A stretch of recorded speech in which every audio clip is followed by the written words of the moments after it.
lecture hall. On the other hand, I think I'm very glad that you made it this morning. So thank you so much for joining this seminar. And first of all, I would like to thank Hector for the kind introduction and for giving me the chance today to present my ideas and also my science.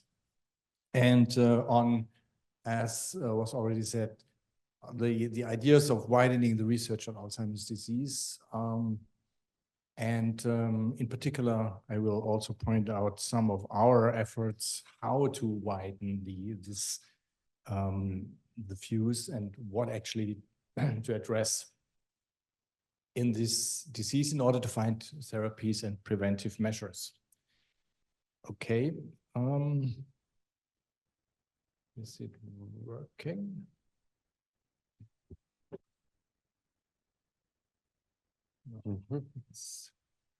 For some reason, it's not. Of course not. I was using the key. But this is trying to get rid of that. Oh, no, it's okay. Okay. Apologies again. So, just in addition to the kind introduction by Hector, worked a little bit on the on my CV, so to say, in my research stations.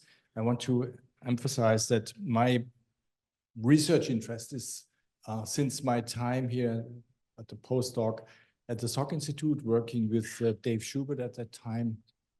Some of you may know Dave. I'm interested in Alzheimer's disease and in different mechanisms of neurodegeneration and neuroprotection. And about 10 to 15 years ago, I bumped somehow into the field of autophagy and protein quality control. And since then, try to combine these two aspects of neurodegeneration. So this is actually what I do with my group, with my research group.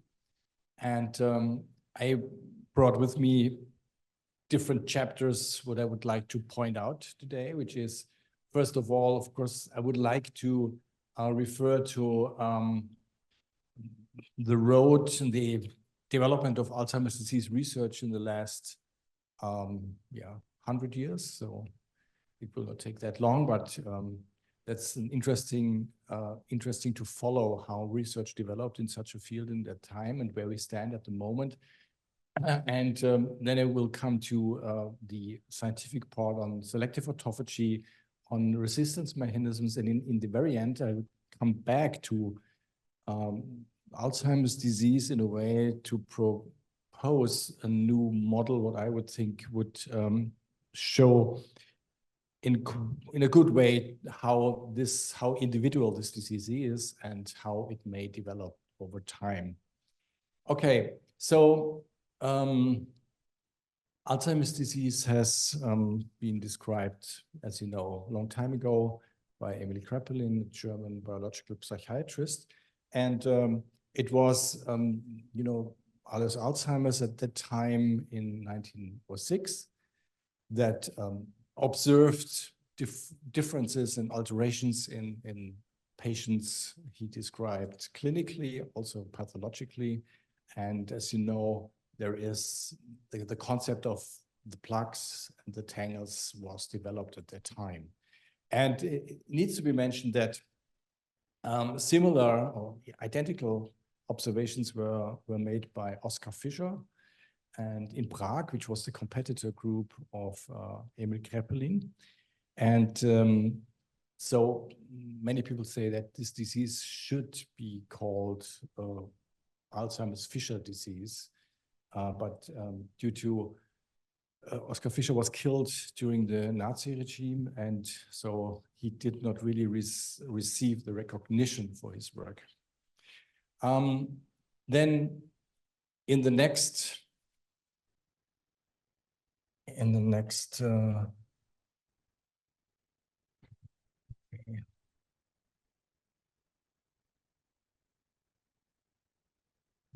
not working for some Not reason. working now. No, it's yeah. No, it's too far. No, it's fine. It's fine now. Okay, good. I'm gonna see. So in the next you know, there's of course a big evolution and development of the Alzheimer's research, and I of course have to mention that most of you are aware that the sequence of the amyloid beta protein, the main component of the so-called plaques, was identified here by George Glenner and published in 1984. And this was then completed by Masters and Bayreuther to have the full sequence of the peptide. And then, of course, a big other topic is the tau tangles, tau changes. And this was described by different people, but of course, a driving force was Bob Terry, and I was glad to meet Bob Terry and other colleagues, of course, Doug Galasco and Eliza Masliar. In an Alzheimer's seminar we had every other week at the UCSD at that time. So I came over from the SOC, so I had the fun to talk to these people. So this is just a little historical background. And if you look at the time frame of this development, so there's, you know, lots and lots of data on Alzheimer's research.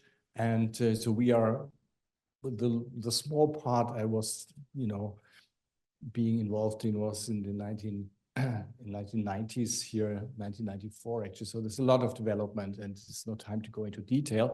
But if you want to sort of learn more about it, I took the effort to write a book about it on Alzheimer's disease research. And it was published last year, and it has a lot of topics in it. Of course, a little historical part, but also some ideas how the research developed over the years, and aspects of other hypotheses besides the main hypothesis. So perhaps it's a contribution to the field. Whenever we have this bar, it's the remote's not working. Okay, good. So where we stand with the on the clinical side of Alzheimer's disease, there is various hypotheses that try to explain the disease, and these hypotheses are the rationales of clinical trials, of course, and a majority or big attention is to the amyloid cascade hypothesis as a rationale for many different clinical trials, and as can be seen here as well. And another aspect is the biological definition of the disease, which is strongly promoted and is based on the pathological findings of plaques and tangles, in addition to neurofilament changes indicating neurodegeneration, cell death. But it reinforces Alzheimer's as a plaques and tangles disease. And as I pointed out in my book, this is, to my understanding, part of the problem, that we sort of limit the disease to a plaque and tangle disease. And we all know that a higher percentage of elderly people, literature says up to 40%, does carry plaques and tangles without any cognitive impairment. And the real pure Alzheimer's plaques and tangles type is very rare. Alzheimer's usually pathologically shows a mixed pathology. So there's a little critiques on this concept, on putting too much emphasis on the plaques and tangles part. Now, driving this plaques and tangles idea is the so-called amyloid cascade hypothesis, which was developed in the 1990s. And as you may know, it was Hardy and Higgins' paper in Science at that time, very broadly, you know, showing the idea that this peptide is generated and is sort of the trigger of cell death. And there's different, over the years, many reappraisals of this concept has been made. And the most recent one, so to say, is the 25 years anniversary of this hypothesis, It's a little bit more differentiated now, of course, also including tau as a end of the final cause of the disease, of the cell death. But still, it's the production of amyloid, which then kicks off the degeneration. So I would go that far to say that in particular, the last 30 years of Alzheimer's disease research were highly centric and centralized and amyloid centric, so to say. And whatever was found in that context, and you realize that if you look at all this literature, was always put into the context of amyloid beta, so whatever finding you made. So this is what is symbolized by this picture. Now, so this is the biochemistry concept with the plugs that you see with the one component amyloid. There's dozens of other components protein components in this plug, but the focus is on amyloid. And this amyloid is generated by cleavage of a larger precursor, and there's monomers, oligomers formed, protofibrils, and so forth. So this is the main target of intervention of Alzheimer's disease research in the last 30 years, I would say. And all these trials or all these efforts to interrupt the buildup of amyloid, the generation or the aggregation failed in clinical trials. There's compounds that do a good job in cellular or animal models, but they failed in the trials. About 20 years ago, the concept of immunization came up by Dale Schenk, actually, at the time. He promoted an active immunization assay and active immunization, but this concept also failed in a way because the clinical trials had to be stopped because of side effects of inflammation, meningitis, and so forth. Anyway, so there was different types of antibodies that were able to remove amyloid out of the brain, but didn't show any effect. I'm not going into detail of that, but want to point out that more recently, lecanemab and donanemab, two of these anti-amyloid antibodies, which is a passive immunization approach, were successful in a trial. And actually two trials. So one is the Clarity trials, lecanemab, and I quote here out of the paper, this leads to a moderately less decline on measures of cognition and function compared to placebo, but is associated with partly, adverse events. So this is the difference that is observed, which is calculated to be significant, but we will discuss that, I'm sure, later. And the second antibody is donanemab in another type of trial, basically is a little bit differentiated in the recognition and the target recognition, but basically the same concept, and showed similar effects in the clinics. So that's where we stand. The lecanemab is approved, as you know, and at least in the US, lecanemab is not yet approved in Europe. And with these results and with this, publications, a big controversy started in the field. And why is that controversy? Well, first of all, there's only very small benefits, and clinicians discuss and argue on the clinical meaningfulness. And is it really meaningful what you see with this antibody infusions? Side effects are impacted massively. The data that are presented are really from selective groups of patients. Lecanemab, for instance, is not working in ApoE4 allelic people, and it's not working in women, which is, a big part of the patients, and only applicable to particular persons. And, you have to take care that they don't take blood thinning agents in order to avoid, side effects. And there's a big discussion on placebo control, because I was actually, personally, I was very ambitious trying to find out what's the placebo in these trials. And it's not saying it in the paper. And so I was writing to the first author of the donanemab paper, and he told me that its placebo is saline. So in my understanding as a biochemist, I don't know if it's really adequate to compare a protein infusion of the antibodies with a saline infusion in the control group.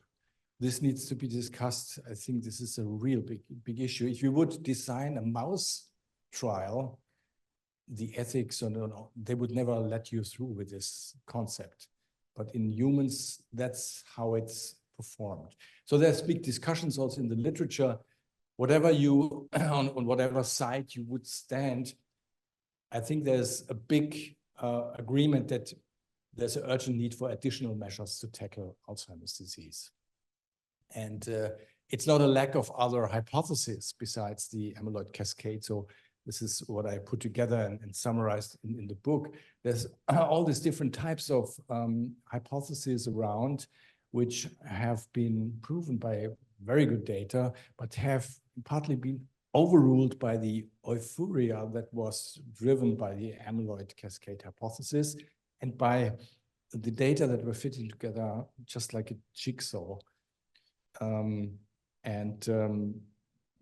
So some of these, and I will point out to some of them, experience a revival in these days now that we have the antibody trial data, and there is the need for other measures as well. So there is alternative amyloid hypotheses. There's, as you may know, amyloid is proposed and suggested that amyloid is an antibacterial, antimicrobial peptide binding to microbes in the brain and removing them and so forth. So there's multiple targets and multiple risk genes. And if you follow the literature on the genome-wide association studies, you realize that over the years, there's many different types of risk genes that have been, predisposition genes that have been assigned to Alzheimer's dementia in particular, and they point to deregulation of pathways, including immunity, lipid metabolism, endosome, lysosomal function, and so forth. So in consequence, one has to, in my opinion, one has to look differently on Alzheimer's onset and the course of the disease. And we need new models to accept Alzheimer's as a very highly individual disease, individuality coming from the individual risk factor patterns. And new models should integrate various pathways besides or in addition to amyloid and tau. And so the consensus is AD is a genetically diverse age-associated disease. And there's so many factors affecting neuronal function and survival. And I will point out mainly autophagy pathways in the next part of the talk, but I just want to mention that also the lipid metabolism was right from the beginning on the map. You know, in 1993, it was a group of Alan Roses who showed that ApoE4 is actually the most prominent risk factor of the disease. But it was bad luck that this group, they were no neurobiologists, they were just metabolic people, and they didn't find any, acknowledgement in the neuroscience field. That's what you read through the literature. And actually at that time, the only thing what was really investigated was if amyloid binds to ApoE, which it does, because amyloid binds to, everything. So that's what I just want to, what I mean when I say all other aspects were overruled by the dominance of the amyloid cascade. So we now receive and realize back to the 90s, because these autophagy changes were already described also in the 90s, but really not observed and worked on in too much detail. So there's two parts. I apologize for a lot of biochemistry, but I try to make it quick. The modulators of selective autophagy, why are they important? Well, what is autophagy? Autophagy is a recycling process, and recycling in a very essential recycling process to get rid of cargo that needs to be degraded, which means proteins, aggregated proteins, but also organelles and parts and pieces of organelles. This is an autophagosome, which is then fusing to the lysosome, and then the degradation occurs, and the building blocks are released and can be used for further, use. And we know today that there's at least 100 proteins, the autophagy proteins, autophagy genes involved in this complex sequence of events.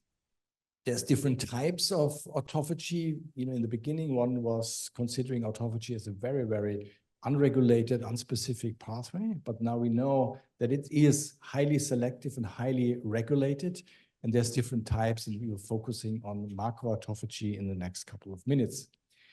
And if you look in the genetics, you realize that there's many different genes that are causing the disease, positive or predisposing to the disease, to neurodegeneration. This means Alzheimer's, but also Parkinson's and other diseases. And they are interfering with different types of this sequence of autophagy events. Also, quite strong hint that there is a connection and an intersection between neurodegeneration and autophagy. So I show here some data from Randy Nixon. He was one of the first showing in the 90s that there is a dysfunctional endosomal lysosomal degradation system, which is one of the first changes in neurons during neurodegeneration, in particular in Alzheimer's disease. This is some EM data with an accumulation of autophagosomes in synaptic terminals in AD as compared to controls. And this has been confirmed by many people so far. And more recently, Randy Nixon was showing us a completely new way of thinking what the role of amyloid could be. So this is what you consider as a pathologist or as a normal regular plaque, and you stain an Alzheimer's brain with different methods. And this is an image coming from a transgenic mouse model overexpressing A beta due to presenilin 1 mutations. And then it was investigated over time what's happening in these brains. And what's happening is that the A beta is produced in the lysosomes, which are not really functional. It's accumulating in the lysosomes. And in the end, the lysosome blows up and the whole cell blows up. And this is what is left, which looks like the plaque. So this is sort of a change in thinking. The amyloid cascade insinuates that the amyloid is active from the outside and doing harm to the inside of the neuron, but this is the other way around now. And there's a lot of evidence that this is really going on. This is actually a staining of human brain plaque, which is also, just looks similar like in the mouse model or in the regular end-stage pathology. So a lot of changes going on and a lot of attention, in particular to autophagy. So targeting lysosomes and selective autophagy is one, I would say, key pathway that should be considered more actively. Selective autophagy means that cargo is selectively recognized and then transferred to autophagosomes where it's degraded. And there is, for different organelles and proteins, or just look at mitochondria that are dysfunctional, are degraded via a pathway called mitophagy. There's modulators and receptors known that sort of make sure that only mitochondria get degraded. And ER is degraded via ERphagy. Then, of course, aggregated proteins are taken care of by agrophagy process. And this is actually what I'm focusing on. And two mediators of agrophagy are BAG3 and sigma-1 receptor, as we are convinced. And the most important part is this is a part of the autophagosomal membrane, and here's the decoration with ATG8 proteins or LC3 GABA proteins. These are autophagy interfaces, and I come back to that in a minute.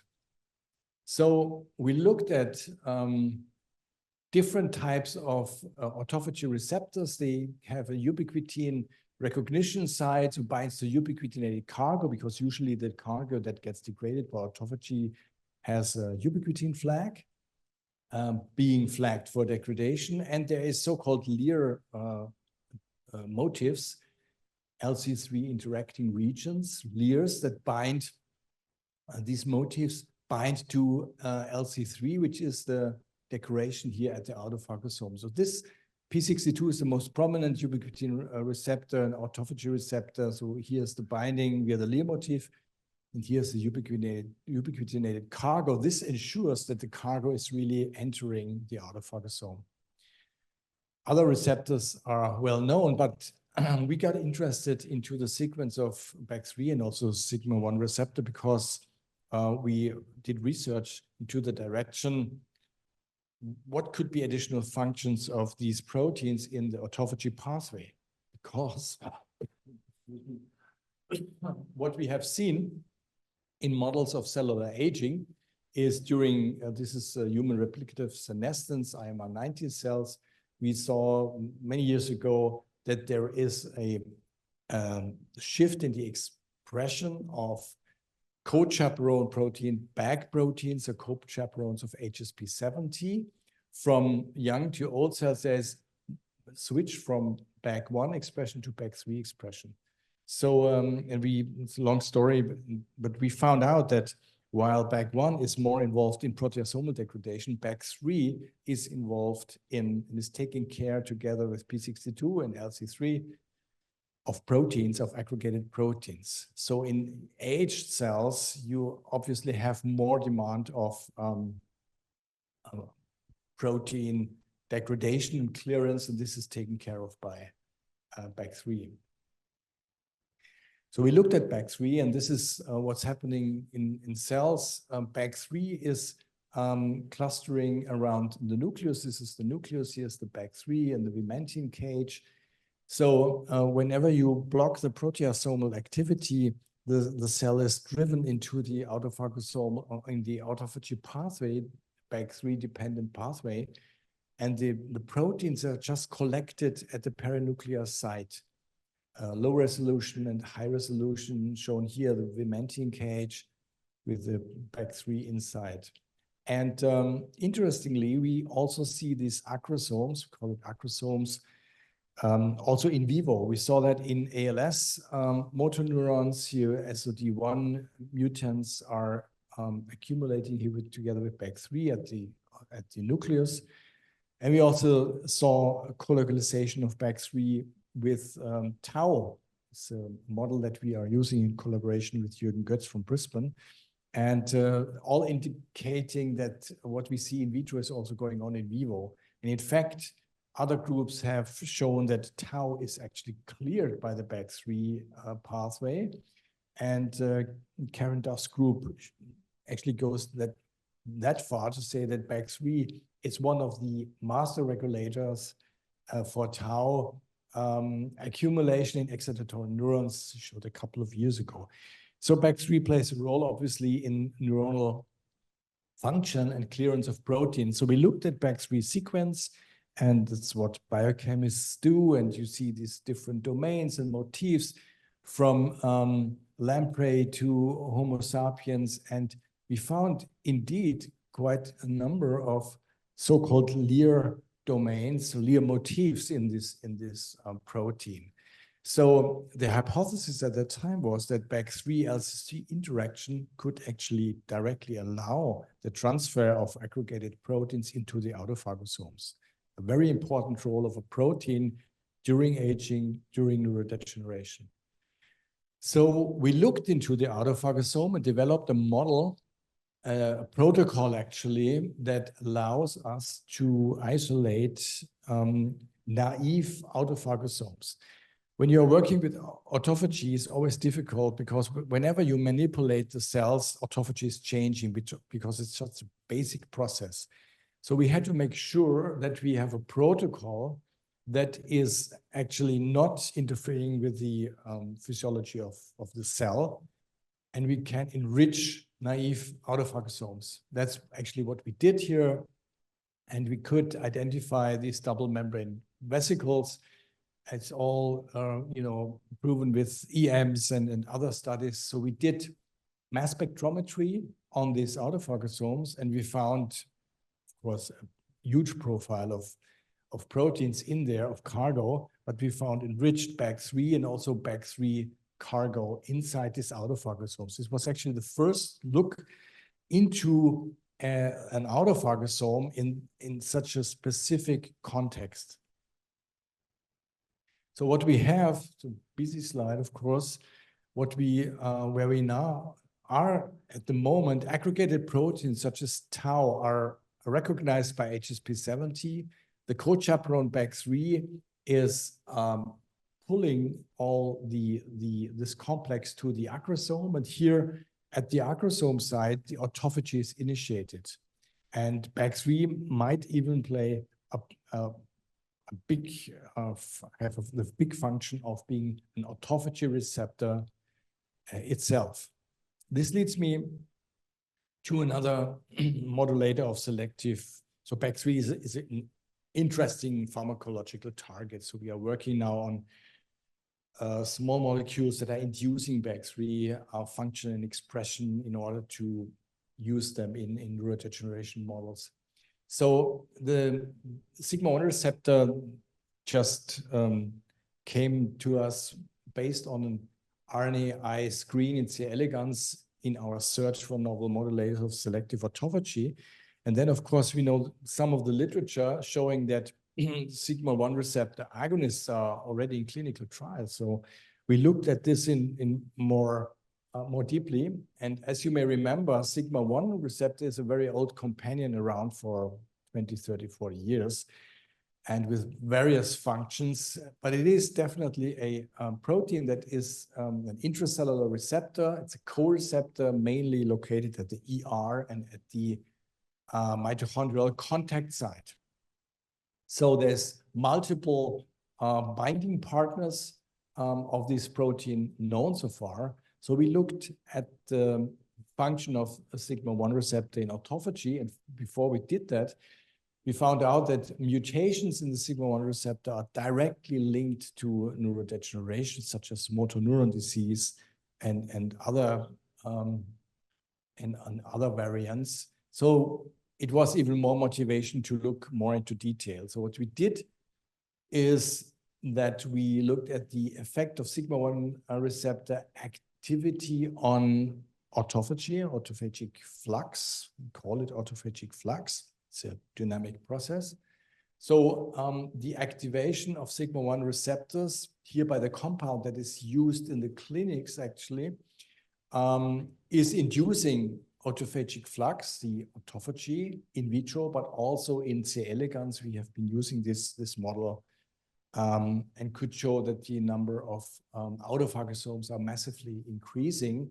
And when we use a model of protein aggregation and induce autophagy by these compounds, we get much less protein aggregates because of the induced clearance of these proteins via the sigma-1 receptor. So we looked at this receptor biochemically, and funny enough, this receptor showed also quite a number of these LC3 interacting regions, and the LIR5 region came out to be the most important, because upon binding of the agonist to the receptor, there is this site is freely accessible by LC3 proteins. Here in this case, it's GABA-RAP, a member of the LC3 family. So while we have looked at autophagy induction by sigma-1 receptor activation, this was one part we looked at the function, the actual function of the sigma-1 receptor in autophagy and found out that, again, it's similar to PAX3 acting as a co-receptor and an autophagy and ubiquitin receptor. So these are binding assays, peptide binding assays, colocalization. So when we cleave off the LEO5, there is no further colocalization going on, and so forth. A regular routine you do biochemically to prove that two proteins are interacting. So obviously the cell engages quite a number of proteins to take care of cargo transfer from the cytoplasm to the autophagosomes. In particular, in such situations where lots of protein aggregates are occurring, such as during aging, during oxidative stress, and when you have mutations in proteins and they are dysfunctional. In the last data part, I would just shortly tip on another, I think, quite important aspect. Of course, you know that in Alzheimer's as well as in other neurodegenerative disorders, many areas of the brain or of the nervous tissue are still functional, even in the late stage, part of the disease. So there's always unaffected and affected regions. So many years ago, we started to look at these types of resistance and about modulators of resistance, but 20 years ago, we did not have really the tools in our hand to investigate it in more detail. But more recently, resilience and resistance really are a hot topic that are worked on, in particular also here at UCSD with Rusty Gage's group and so forth, you know that. And so we started to look at cell clones. As biochemists, we start with cells in the culture dish, and we were able to identify and establish oxidative stress resistant cells on the basis of PC12 lines or HD22 cell lines, a cell line that was actually introduced by Dave Schubert many years ago. And I learned to work with these cells in his lab. So in fact, we were able to identify neuronal cell lines that are completely resistant to oxidative stress. So you add hydrogen peroxide, they don't care. They just move on with their life and their function. But this was all published by us, but also other groups. More recently, we looked at another stressor that is highly active in Alzheimer's and other neurodegenerative disorders. And this is ER stress. So we established HD22 cell lines that are completely resistant against fepsigargin or tunicamycin, and they survive this stress. So these are real stress-resistant cells. They are no super tumor cells, so you could argue that these are clonal cells you may have selected for just massive growth, but the growth rates are actually lower than the wild type. So we looked at EMs and we see lots of changes in the morphology, in the vesicle structure. We see huge autophagosomes with cargo in there. So it looks like these lysosomes are not really fully active, and a lot of vesicles. And in these lysosomes, in these vesicles that are accumulating in the resistant ER, stress-resistant cells, we found these structures that we call giant lysosomes that sort of accumulating all this different cargo and only slowly degrading it.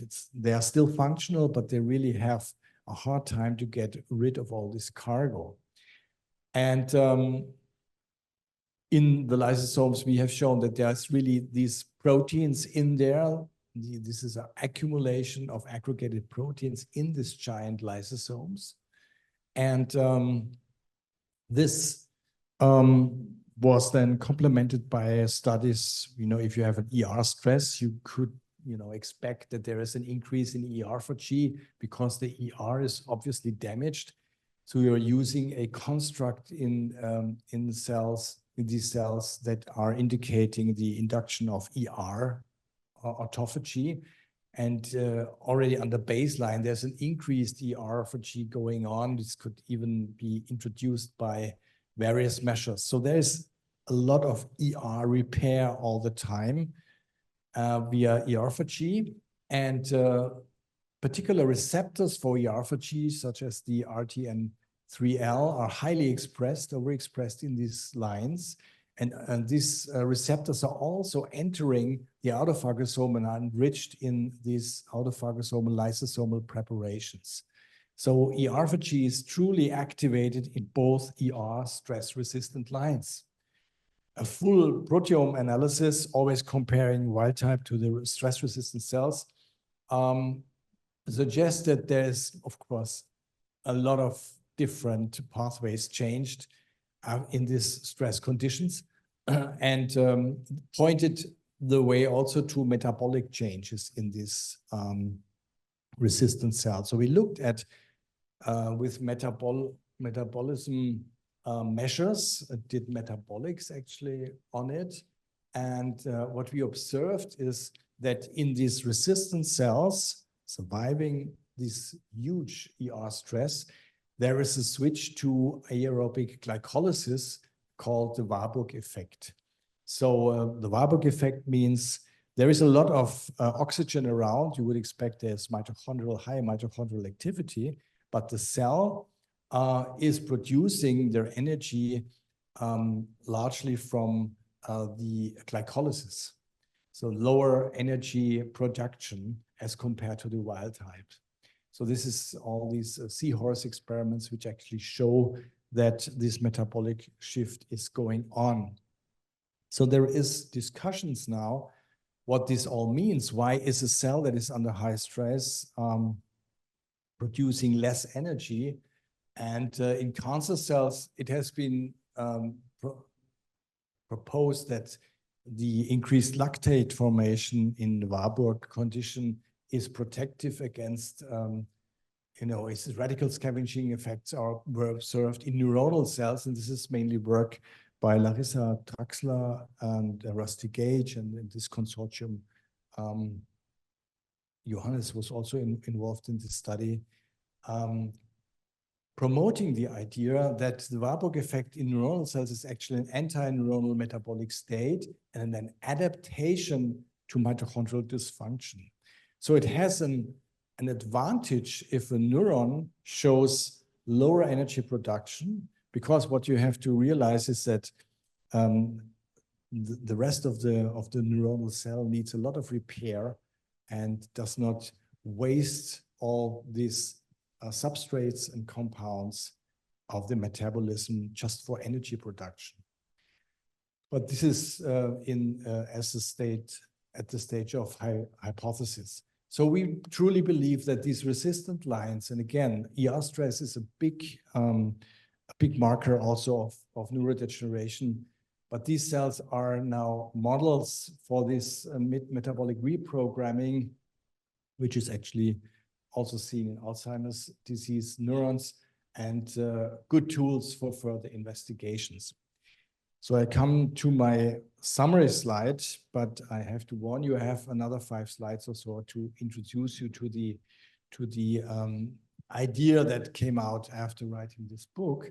So the first part, okay, was the historical part and the dominance of looking at amyloid as a disease cause in Alzheimer's. Then I made a statement for the importance of modulators of selective autophagy as novel, also pharmacological targets for neuroprevention, for preventive measures. And I pointed towards the resistance models that are tools to identify novel targets that could increase the resilience of neurons on long term to make them less sensitive. Okay, coming to this, what I call adaptive matrix model of Alzheimer's disease. Short story, 2 years ago, I spent some time at the San Francisco Museum of Modern Art and saw this artwork. It's actually but this was coincidental, actually a German artist living in the States for a long time, Axel Hake. And this is a sail that is sort of moved around by this ventilator, and you just stand there for hours. It's just moving. So, and it brought, you know, induced an idea. I would consider our brain also as a matrix, as a sail that is moved around by different measures over lifetime. And a healthy brain, a healthy matrix is constantly adapting and constantly moving. And there is actually, if there are no further risk factors, this goes on forever, so to say. And adaptability is the key. Now, if you look at the other situation, you have to go here now. If you compare now a brain or from an individual which has, for example, risk factors such as, one example, the ApoE4 homozygosity, for example, then the adaptability is, you know, largely introduced, and as it's outlined here by this different type of sail structure, it ends up in some pathology. So this is what I would say is the individuality of the disease, the adaptability based on the genetic risk factor portfolio to begin with. And on the time scale, under healthy conditions, you have a wider range of adaptation and high matrix plasticity during lifetime. And you may even end up with plaques and tangles in the end. There's pathologists saying that all brains have tangles at some point. And of course, also amyloid plaques. And I would consider amyloid as a stress-responsive event that is occurring over lifetime and partly removed. But if it's then sitting around, it can add to degenerative events by inflammatory processes like microglial-driven processes. So this is this situation, and now with the for example the ApoE4 high risk profile, this adaptability is highly changing and is sort of ending in a pathology that is leading to, you know, this is constantly reducing the adaptability of the brain, leading to all these changes. It's just two extremes of the story. And if you consider that we have over 70 risk factors, risk genes, you could extend this to other genes as well. So the individuality, I think, is what is important. And if you consider the start of my talk, where I said that this Alzheimer's disease was always promoted for a long time as plaques and tangles disease, this does not really apply to this type of model, because I think we need a new definition of Alzheimer's disease, perhaps, you know, call it more broadly dementia per se. Anyway, so this is just my weird thoughts, but I hope I could convince you at some point. I would like to thank the people from my lab working on the autophagy parts, Hagen, Marius, Daniel, Albrecht, and Tu, working on the resistant parts. We have a lot of very active interactors and collaborators in the area, but also internationally with Randy Nixon and also Jürgen Götz. Internationally, funding coming from the German Research Foundation, from different foundations that have an open ear for alternative ideas, because alternative ideas are hard to get funded. And finally, I thank you for your attention. And if you want to have 1.2 kilograms of Alzheimer's disease research development, now's the time. Thank you so much for your attention. I'm ready to take questions.